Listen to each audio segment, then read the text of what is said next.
Understanding Judaism and Zionism, thanks to Israel SHAHAK's book, Jewish History, Jewish Religion. Prejudice and prevarication, the deception continues, following.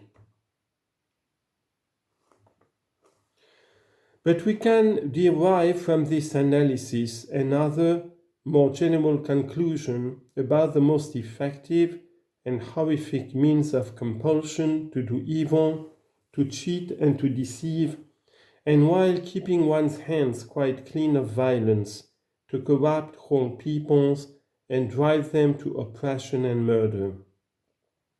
For there can no longer be any doubt that the most horrifying acts of oppression in the West Bank are motivated by Jewish religious fanaticism.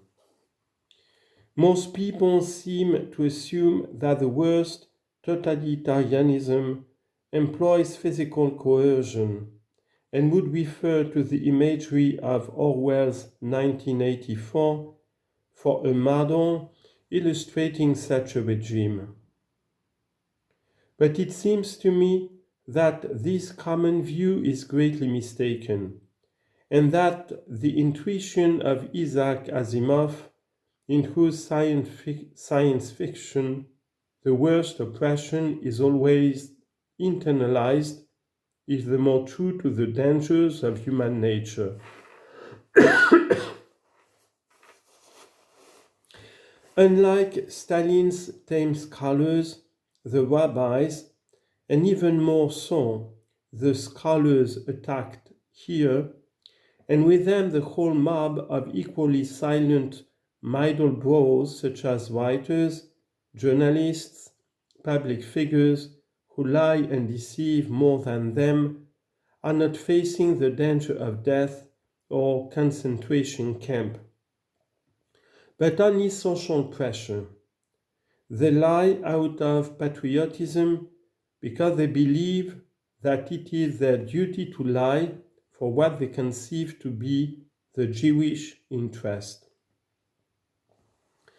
They are patriotic liars, and it is the same patriotism which reduces them to silence when confronted with the discrimination and oppression of the Palestinians. In the present case, we are also faced with another group loyalty, but one which comes from outside the group and which is sometimes even more mischievous. Very many non-Jews, including Christian clergy and religious laymen, as well as some Marxists from all Marxist groups, hold the curious opinion that one way to atone for the persecution of Jews is not to speak out against evil perpetrated by Jews, but to participate in white lies about them. The crude accusation of anti-Semitism, or, in the case of Jews, self-hate, against anybody who protests at the discrimination of Palestinians, or who points out any fact about the Jewish religion or the Jewish past which conflicts with the approved version, comes with greater hostility and force from non-Jewish friends of the Jews than from Jews. It is the existence and great influence of this group in all Western countries, and particularly in the USA, as well as the other English-speaking countries, which has allowed the rabbis and scholars of Judaism to propagate their lies, not only without opposition, but with considerable help. In fact, many professed anti-Stalinists have merely substituted another idol for their worship, and tend to support Jewish racism and fanaticism with even greater ardor and dishonesty than were found among the most devoted Stalinists in the past. Although this phenomenon of blind and Stalinistic support for any evil, so long as it is Jewish, is particularly strong from 1945, when the truth about the extermination of European Jewry became known, it is a mistake to suppose that it began only then. On the contrary, it dates very far back, particularly in social democratic circles. One of Marx's early friends, Moses Hess, widely known and respected as one of the first socialists in Germany, subsequently revealed himself as an extreme Jewish racist, whose views about the pure Jewish race, published in 1858, were not unlike comparable bilge about the pure Aryan race. But the German socialists who struggled against German racism remained silent about their Jewish racism.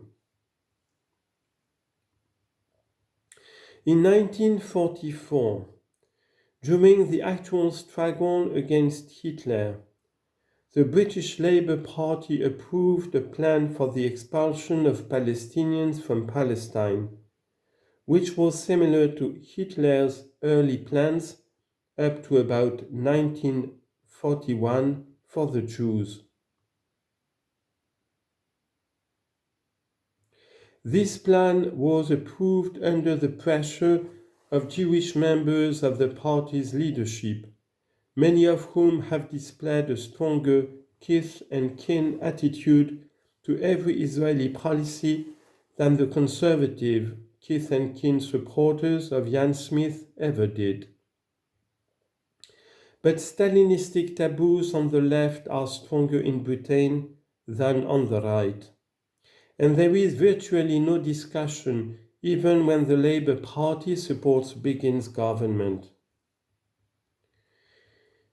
In the USA, a similar situation prevails, and again, the American liberals are the worst.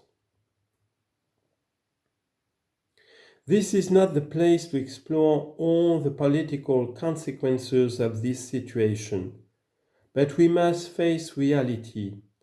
In our struggle against the racism and fanaticism of the Jewish religion, our greatest enemies will be not only the Jewish racists and users of racism, but also those non-Jews who in other areas are known, falsely in my opinion, as progressives.